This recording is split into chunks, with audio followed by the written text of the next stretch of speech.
Hey everybody. All right. So check it out. I'm sitting on a tractor. It's a tractor that's been sitting in this spot for a very long time. It's not going anywhere, but I'm in the driver's seat.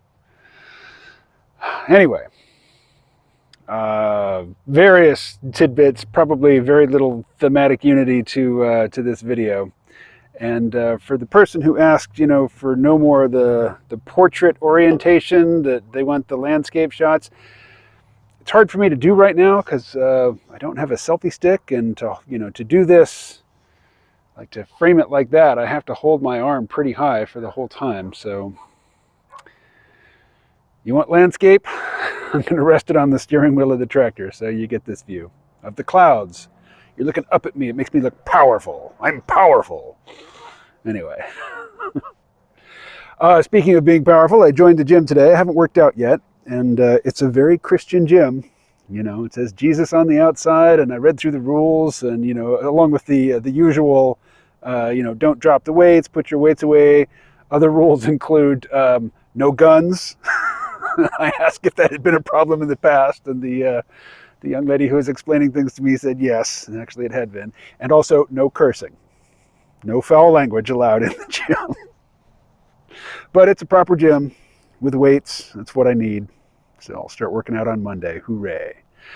The couple, the young Asian couple, I'm guessing Indo-Chinese couple, folks have indicated to me, likely Cambodian couple, who run the donut shop. I tried to speak to them this morning about, things not related to what I wanted to order. And the second you get off the menu, the woman she's lost. She has no idea. I mean, I tried to ask, I said that, every time I come in, I'm the only person in there. Do people ever, sit down at the tables and eat? And she didn't understand what I was asking. So she called off to the man who I assume is her husband. I mean, he's often holding a baby. I'm guessing it's their baby. But he came out to try to converse with me on that subject. And he was a little better than her, but not much. So it's pretty amazing. I mean, they can communicate very well with their clientele about, what people are ordering and how much it is and things like that. But the second you get off the menu, conversation comes to a screeching halt. All right, so I listened to a 4-hour podcast conversation between Tim Ferriss, author of The 4-Day Work Week, and that was years ago, so, probably other things more recently, but that's what I know him from. I think this was my first listen to one of his podcast episodes, and he's apparently been doing it for a while. He's got big corporate sponsors and gets big name guests, so he's a known podcaster, but not in my universe so far. But he was interviewing a guy named Balaji S, and the S stands for something multisyllabic in Indian, which I'm not going to try to pronounce without actually reading it off a page. And in fact, Tim Ferriss introduced him as Balaji S. And it was a wild conversation. It touched on a lot of topics that I'm very interested in. It dwelled on, not only cryptocurrency, but crypto as the sort of the center paradigm, not crazy authoritarian. And basically, I think in terms of the United States and the red tribe and the blue tribe, but there are global equivalents. And this guy had a lot of interesting things to say. A lot of what he said, though, particularly when it came to geopolitics or politics in general, was straight up, Curtis Yarvin, aka Mencius Moldbug, aka neo-reactionary.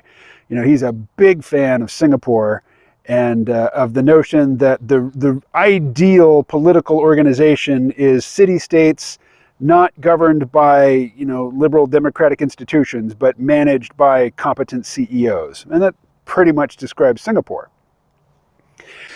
But Balaji got into a lot of, a lot of what he said I really liked. He talked about the difference between product and distribution, and he described the so-called mainstream, I would call corporate media, as a bad product with really excellent legacy distribution. And I agree, and that there's a lot better information to be had than what you will get through those channels, but the distribution isn't as good. It certainly isn't privileged distribution, like the corporate legacy media enjoys.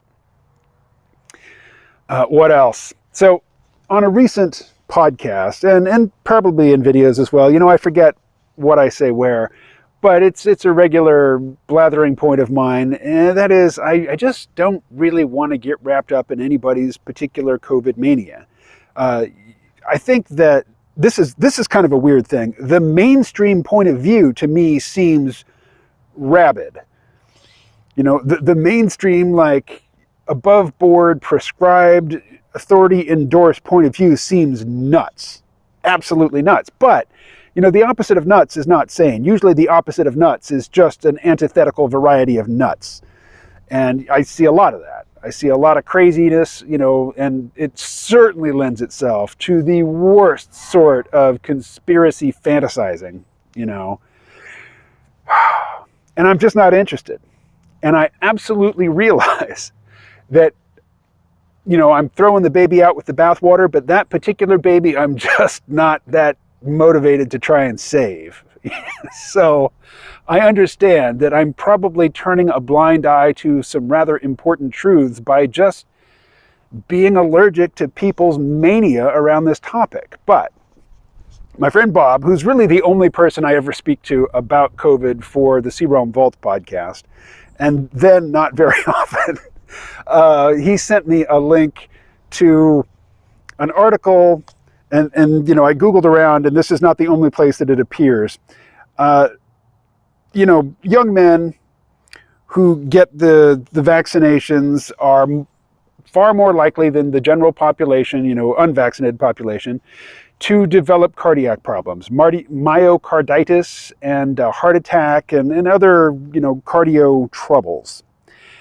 So at first, the mainstream reaction to that was, but the data is accumulating and it's pretty clear it's happening. So now they have a new explanation. Oh, and boy, is it a gem. Up to 300,000 people facing heart-related illness due to post-pandemic stress disorder, warn physicians. So, PTSD, post-traumatic stress disorder. Well, this is PPSD, post-pandemic stress disorder. Now, this is from the Evening Standard, the Daily Standard, the UK newspaper. You've probably heard of it. This is the evening edition of it. This is not a hit piece on this idea. This is not mocking this idea. This is the straight up normie presentation of this explanation for why young men who get the COVID vaccine are more likely to have heart problems than those who don't.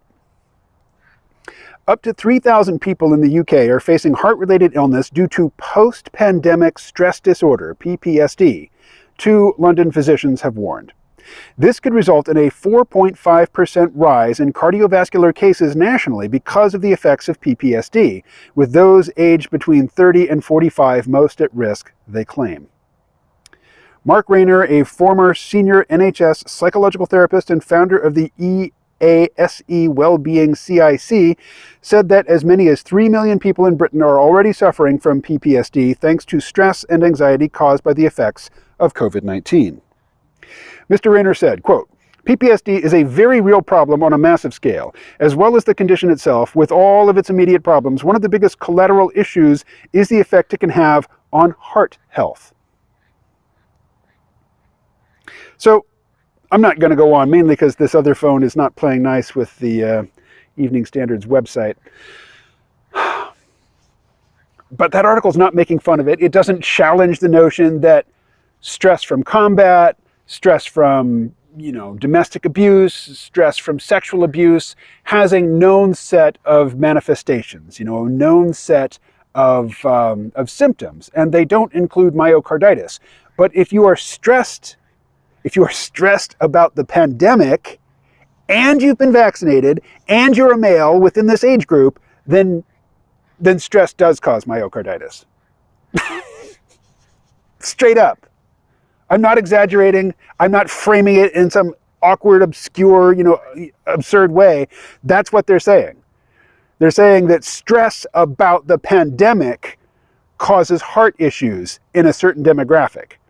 Whereas, post-stress related anxiety from any other sort of traumatic event or anxiety provoking event doesn't include that symptom. So you know I'm not one. Like, not only am I not one to promote conspiracy theories, but having been burned by the whole peak oil doomer thing, I probably swing too far to the other extreme and just say, no, I'm not even going to entertain your nutty conspiracy theory. I don't care if it's true. You just have the smell of crazy about you, and I'm not interested. Some stuff breaks through, and this is one of it. This is one such piece of stuff. So Benjamin, who is relentless. I mean, I appreciate his relentlessness, but he always sends me stuff on Twitter, here on YouTube, on Patreon. Not sure if he's on MeWe, but he's like the king of all media when it comes to providing feedback on the material that I create. So thank you. Keep it up, Benjamin. I do appreciate it. Even though I'm laughing as I'm talking about it, I do appreciate it. He sent me a link to a podcast by James Corbett, I think. And James Corbett, is definitely somebody who is a conspiracy theorist, but he doesn't make stuff up. He cites all of his sources. He does it in a respectful way, not a respectful way. He does it in a way that we can respect, a respectable way. I think James Corbett's nuttiness, and I respect the guy. I admire his work ethic for sure. I think his nuttiness comes in the framing. Like he's one of the folks who is really just relentlessly sounding the klaxon, the alarm bells about the dangers of transhumanism. Which brings me back to the Balaji S. Tim Ferriss conversation, because Balaji S. was talking a lot about transhumanism as being one end of a spectrum, the other end of the spectrum being anarcho-primitivism. And, he as a technophile and as somebody, who's gotten rich in the technology field, is very excited about transhumanism. He thinks transhumanism is a great thing. James Corbett is at the other extreme, although he's not a techno-primitivist. He's not an anarcho-primitivist. James Corbett lives in Japan, a very high-tech, urbanized society. He doesn't seem to have much issue with it until I think he went to the post office and tried to buy a stamp and was told he couldn't buy a stamp there at the counter. He had to download the Postal Service app, to buy a stamp to put a parcel in the mail. And that's I don't listen to him regularly, but I did hear that bit. So he is now very concerned about creeping techno-totalitarianism, but that's a different thing from transhumanism. And I myself am a former singularitarian, a former techno-utopian. I'm long past my techno-utopian phase, like decades past it now at this point. But I'm unlike the conspiracy nuttiness stuff, I haven't swung to a far extreme. I'm not an anarcho-primitivist. I'm not a primitivist at all. I like technology. I think technology is a good thing that we should pursue. I think it's being put to, poor uses. And in particular, and I'm not a Marxist, I'm not a socialist, but I do think that the profit motive and, just the whole capitalist economic incentive suite, the suite of economic incentives presented by capitalism causes the smartest people to study on and, devote their brain power to engaging us with technology in really unhelpful, antisocial, and really trivial and kind of stupid ways. Just look at Twitter. Just look at Twitter. How long have I been jabbering? 16 and a half minutes, that's enough. I'm going to stop. Post comments, ask questions. Please do hit the like button. And I'll talk more later. See ya.